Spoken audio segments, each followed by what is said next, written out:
guys, and welcome back to Always Strikes Last. You might have noticed that you can't see my hands or indeed shaky video going on this time round, and that's because I found a software solution to the problem of the last cast. So again, apologies for the incredibly shaky video footage there. If I'd had this software before, I would have obviously recorded it that way because it would have been less strenuous on you guys. In any case, I'm here today to review the digital version of White Dwarf. So you're not going to obviously see this at the same level of HD quality because I am having to run it through a piece of software to put this onto the screen. But again, I think it's worth it for the lack of shaky camera. So you can see obviously we've had White Dwarf now put available through the iPad's newsstand or Apple's newsstand. So you can see this now on, I believe it's iPad only. I don't think you can actually get it on the phone at the moment. In fact, if you look at the annual subscription box there, it does say you can buy a year's subscription to White Dwarf iPad edition. So I'm guessing you can't actually get it on the iPhone at the moment. So it's a bit of a shame that it's only available to a single platform, but it does mean that, you know, eventually it might get rolled out. So I've been a fan of the White Dwarf magazine for a very long time, so I'm very excited by this. I've got a cupboard full of White Dwarfs which I could climb up and get a video footage of, but I don't think it'd interest you that much. Just imagine about a decade's worth of White Dwarf magazines and you'll get an idea of what it looks like up there. It's actually probably more than a decade now, but in any case, I digress. So rather than witter on, I'll jump straight into this. Obviously you can see that the price point, I believe that's the same as if you were to buy a annual subscription to the paper version. I know that I bought this single copy of White Dwarf and it was £5.49, so that's 1 pence less than the paper copy. So we'll just launch straight into this now, and you can see the funky little animation as it all loads up. So this is a new look for White Dwarf as well. I'm quite happy that the price point's about the same. It makes it a no-brainer for me. Quickly whiz through the sort of new format. I don't want to show you the entire magazine because you should be going out there and buying White Dwarf yourselves, guys. This is just to give you a review of the actual digital version. At some point I will get my paper copy as well, and I will compare the two, the White Dwarf digital version and of course the paper copy side by side, to see if you get a better experience or worse or whatnot. But yeah, right now I'm pretty excited about this, and this is the only one I have available. This video is being recorded a single day after it was released, so I had yesterday to play around with this and really read through the magazine and then get hold of some software to record for today. So without further ado, let's flick into the magazine. You can obviously see this is the new White Dwarf team. Some new faces there. Some of the faces are familiar. Andrew and Adam right at the top there are probably known to a lot of you. And flicking through the opening salvo, them just taking you through what the new setup looks like. And here's the little description of what these buttons all do. So you can see you can tap to zoom into larger versions of some pictures. There's information icons which just basically tells you the pricing information and release date. There's a little browser icon which will launch you straight into your browser so that you can go and look to buy the models from GW. And then of course there's the 360 option which we're getting so used to seeing.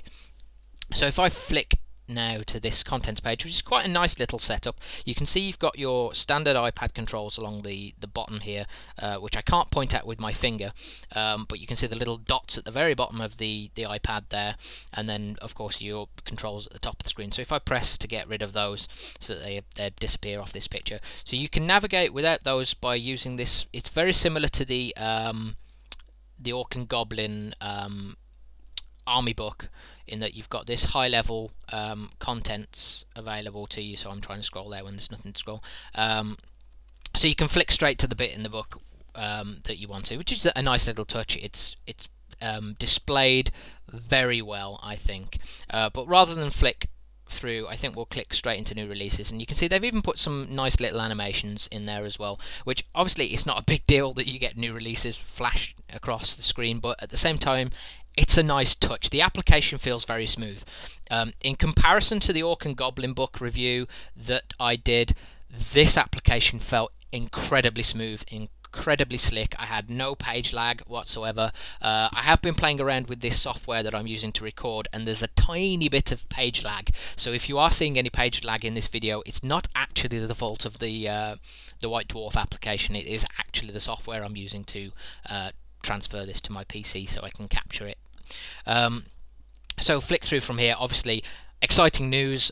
Brand new Chaos Codex, a slew of new Chaos Space Marine miniatures, so some pretty lovely stuff. And obviously this is the standard sort of White Dwarf format, where you'd, at the beginning of the book, you usually had about 5-10 pages of new releases, and previously it was like a splash page of, look, here's all the new models, basically a big advert.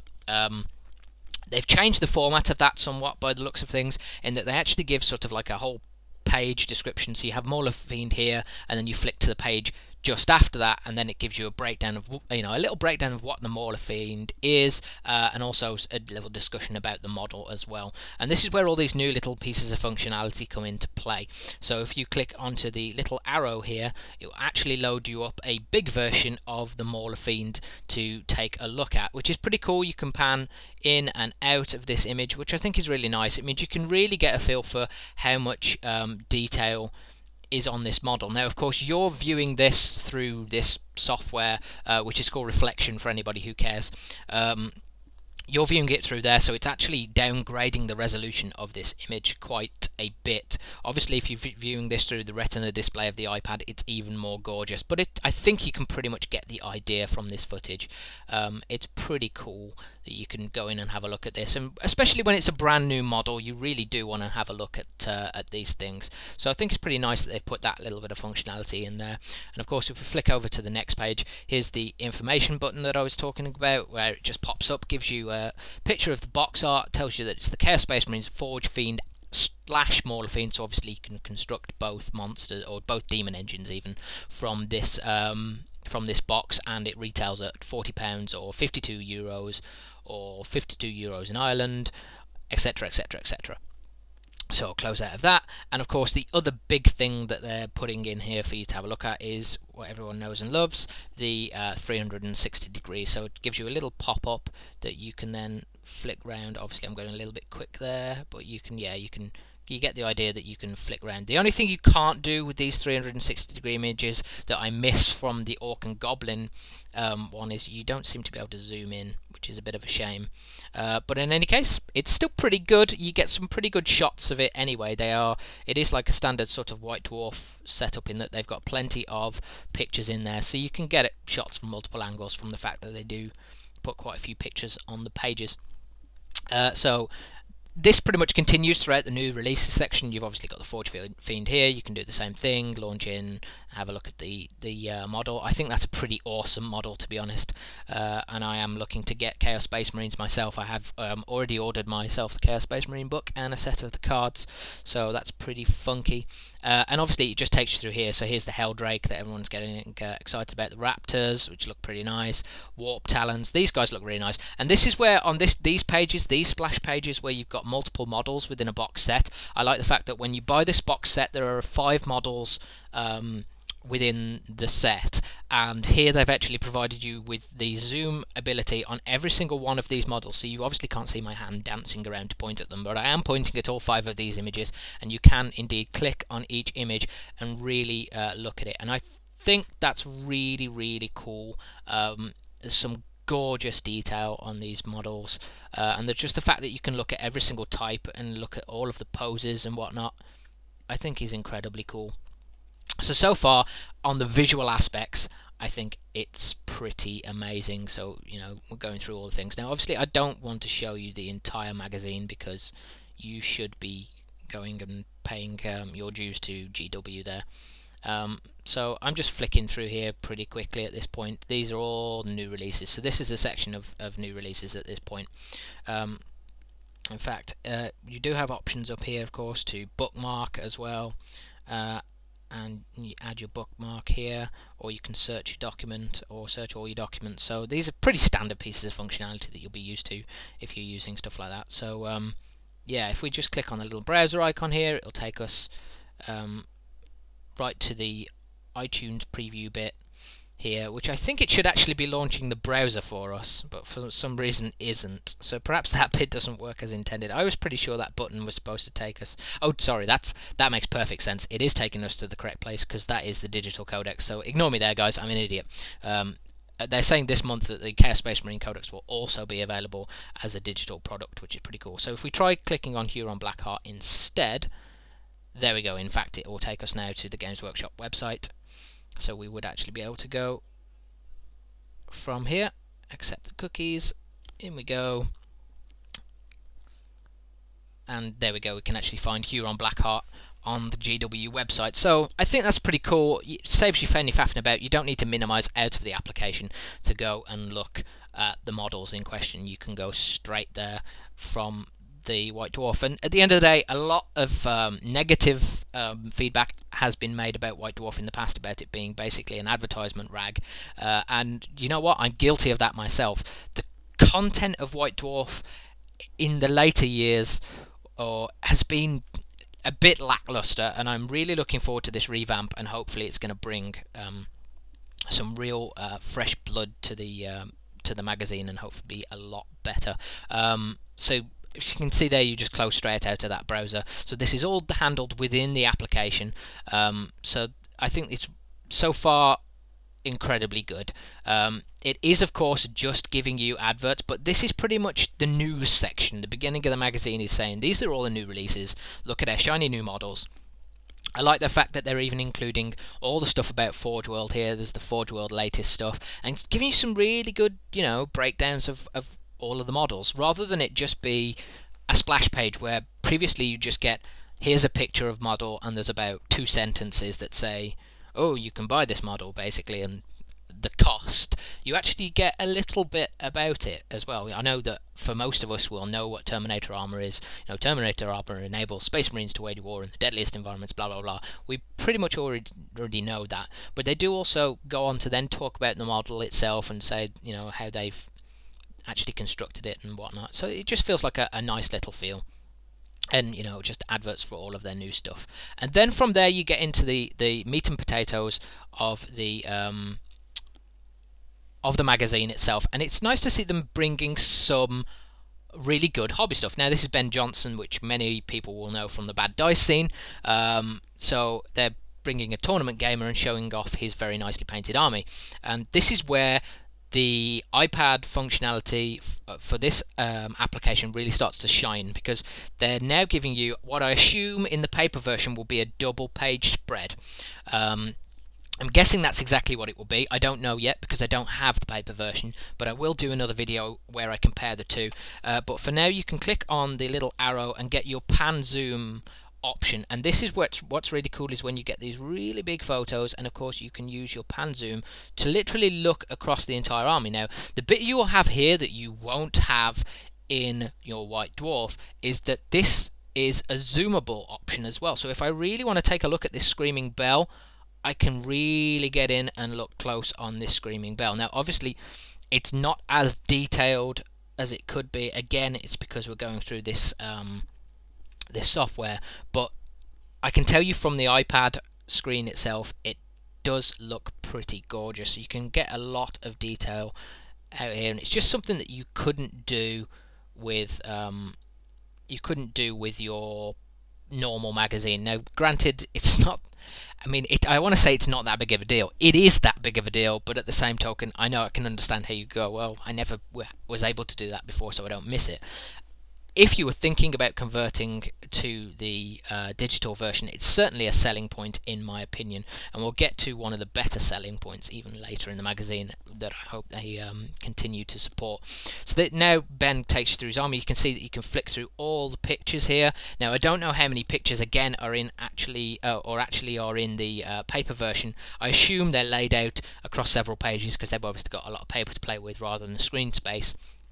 But I'll again wait and see until I can do that. But I just like the fact that you can, you know, flick through all these images. It's nice and interactive, and continue to, you know, zoom in on some of these really nice pictures of Ben's army, which, having read through this article and gone through all these photos, they do look pretty cool. So from here you've got Jervis Johnson's, previously called Standard Bearer, but they seem to have removed the Standard Bearer epitaph from that article. But it's pretty much still a standard, standard bearer. Yeah, that's funny. It's pretty much a Jervis Johnson article, which is pretty cool. And again, you've got now a battle report chock full of all of these cool images. So you've got all this new cool Chaos Space Marine stuff going up against a pretty funky looking White Scars army, and they break down plan and they go through the battle report, which is, it wasn't a bad battle report. This does look very different to the previous editions of White Dwarf. Now I think this is probably a change in style rather than bespoke to the digital application. Previously it used to be big sweeping pages across the battle reports and then tiny little breakdowns. This feels like there's more text and smaller but more frequent images, if that makes sense. One thing I did notice, however, and I don't know if I'll be able to find an example within here, is that they don't actually reference the right numbers. So at some point it does say in this battle report, I can't find it, they reference like picture 5 and say check out picture 5 for this, and there is actually no picture 5 to be referenced. So I think that's a little bit of a drop the ball on the editing point of view, but it's certainly not the fault of the digital application as far as I'm aware. So this is the bit that I really like, and this is now automatically launched, so I'm going to have to pause that for just a second there. But there is a post-battle video debrief between Adam and Andrew, which is pretty cool. I'm not going to show you the entire video, because again, you should be going out there and getting hold of this. But the fact that this kind of feature is in the application, I think is pretty stellar. You can...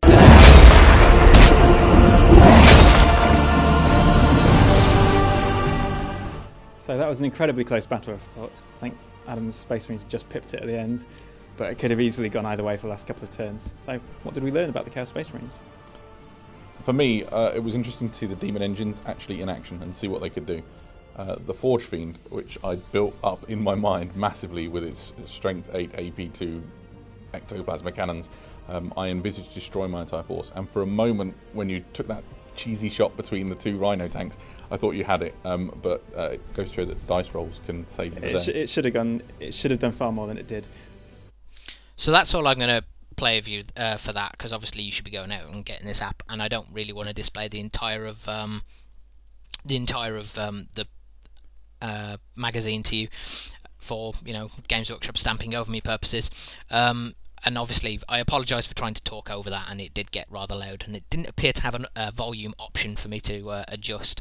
So you can see that that's pretty cool, and that post-match analysis was actually really, really good as well. So I'd urge you to go and take a look at that.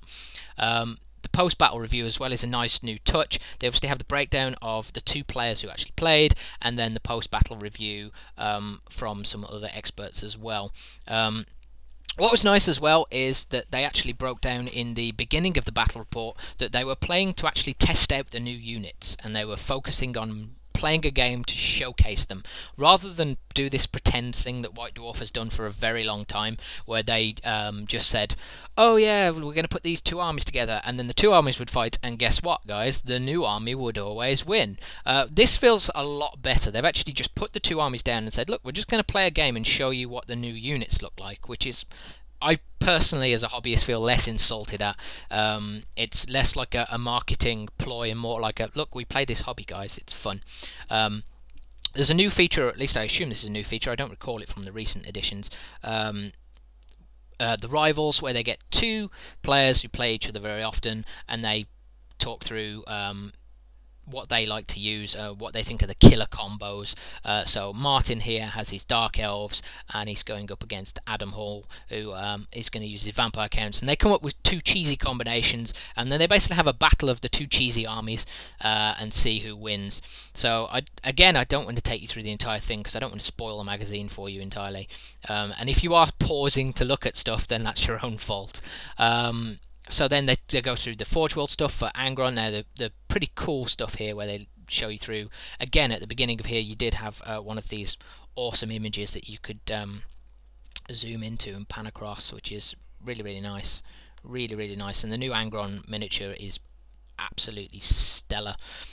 So they're taking you through a bit of the history of the heresy and how it was actually developed. And when I say the history, if you look down the left-hand side, it's actually the history of its development in Games Workshop. So rather than just telling you how the heresy happened, they're actually having a bit of a discussion about that.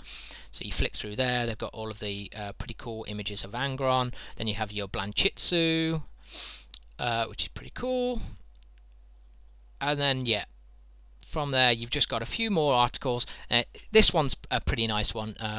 Parade Ground is a monthly feature looking at the fantastically painted units unified by a single theme. So it's pretty cool, nice images for you to look at. Unfortunately, you can't zoom in on these particular type of images, so anything that doesn't have that little arrow can't be zoomed in on. But again, these are still pretty nice images, and they're pretty clear enough. This one's a feature I really like. The kit bash option is showing you lots of different ways to convert certain kits, and just giving you some ideas for inspiration, and a similar sort of feature for terrain pieces as well. And this is yet again another nice feature that I really like here. Paint splatter. This is taking you through how to paint a number of different types of models, which I think is really, really nice. It's going back to making White Dwarf more of a hobby article. They're showing you battle reports, they're showing you how to paint things. I haven't seen in this magazine, and you might have noticed as I flick through it, there hasn't been a single page spread just going, look guys, I'm an advert, which it used to be chock full of. Virtually every other page contained some form of buy me, buy me, buy me. Now, they've seemed to have gone back to the old option, which was so much better, of just showing you the hobby. You already want to buy into it. They sell plastic crack, for God's sake. So it's nice to see them chocking White Dwarf full of hobby articles instead. And there's some really useful stuff here as well. I mean, this is really nice. Really nice. I mean, it's to many people it'd be basic painting techniques, but at the same token, there's some really nice ideas in here, and they're taking you through some, quite a bit of different stuff. And like I said, there's Jeremy Vitok's article, and it's only now, once you get to here, that you get into the tail end of the magazine, which was, you always used to be in the old magazine, and this is the kind of sort of advertisements, as it were. And then just after the adverts, it does actually get back to some articles. Now this is one I haven't actually read yet. Really looking forward to reading this this month in the design studio, and they're actually taking you through how they design the Chaos Space Marines as well, which is really, really nice. And then eventually we will get to the end of the magazine, hobby calendar, and a nice shot of the Helldrake. And that is, in a nutshell, the digital edition of the White Dwarf for October. So I thought really, really gorgeous. Really good presentation from them. I was really, really chuffed with the app. It's actually convinced me quite handsomely to quit, really, with the paper edition. I'm going to do away with that. Now, the one big lose scenario, I would do a little presentation like I did in the last video, but I can't be bothered, guys. The lose scenario is if there's any free giveaway content in the paper edition, you don't get it, obviously, with the digital version. But what you do get is a slew of other features. The price point, I think, is fine. Some people have already been onto the iTunes store and slated GW for the price point for being 1 penny cheaper, and suggested that that's some kind of insult. You know what? I really don't think it is. I think that that's perfectly fine. At the end of the day, you're going to buy White Dwarf, so White Dwarf is the same cost as it always was. There's no point complaining about that. So I'm pretty happy with what they've produced, and it's convinced me to switch from the paper copy to the digital version. I won't end up with a cupboard full of magazines anymore. I can just download them straight from the cloud whenever I want them. I can keep them on the device until they get full. That is the only other negative I'll point out, is that the application is again quite large. It's 365 megabytes, I think it was, which is pretty big, really, but you don't need to store a White Dwarf after you've read it. You can always delete it. Your purchases are always stored, and then you can just go download it if ever you want to, take a look at it again. I think it's really cool. I don't want to bang on about it too much. I think I've given you a quick whirlwind review. I really like the way that it's handled. I did have some trouble downloading it. I'll be honest about that. The view button that you can see there is normally your download option, and I did have quite a bit of trouble downloading it. It kept sort of getting so far and then getting stuck. But I think that's because I did try to download this like the first hour or two that it was actually available on the App Store, and that might be why perhaps they were having some issues with it there. Later on I did manage to download it. It took a wee while, but I think you can sync it directly from your computer as well, but you know, ideally you want to do it wirelessly from the app. I think I'll be buying an annual subscription to this.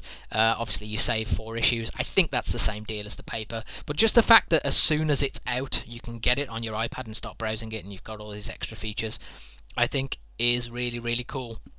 So I think that's enough from me now. Hopefully the next time you see me it will either be to compare the White Dwarf paper copy with the digital version, or it will be actually me getting on some of my hobby. I'm actually trying to do a bit of painting and whatnot. But yep, in any case, hope to take you through another review soon. Hope you enjoyed that, guys, and I'll see you next time. Bye bye.